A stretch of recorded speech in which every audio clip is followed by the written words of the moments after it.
बिस्मिल्लाहिर्रहमानिर्रहीम। आज का हमारा टॉपिक है इंटरसेक्शन ऑफ टू सेट्स। फर्ज करते हैं हम कोई से दो सेट लेते हैं 1 2 3 4 5 और दूसरा b इज इक्वल टू 2 4 6 8। हम कोई भी एंट्री ले सकते हैं, यहाँ कोई भी नंबर ले सकते हैं, कोई भी डिजिट्स यानी कोई ए बी सी डी हम एलिमेंट्स की जगह रख सकते हैं। अब इंटरसेक्शन क्या होता है?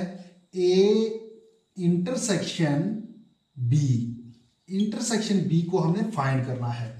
तो इसका सेम वही तरीका है जिस तरह हमने यूनियन को फाइंड किया, थोड़ा सा डिफरेंस है।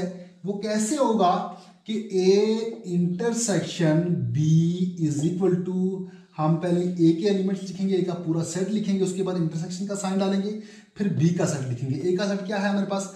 1 2 3 4 एंड 5। उसके बाद इंटरसेक्शन का साइन है वो हमने डाल लिया। उसके बाद बी सेट लिखेंगे। बी सेट हमारे पास क्या है? 2 4 6 एंड 8।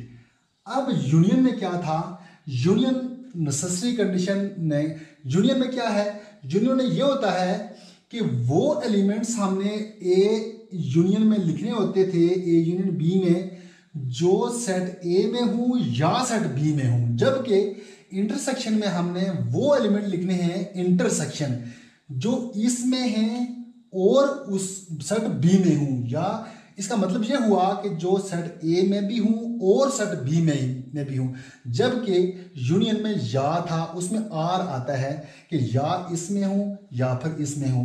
तो जबकि इंटरसेक्शन में हमने वो एलिमेंट्स लिखने हैं जो इसमें भी हूं और इसमें भी हूं।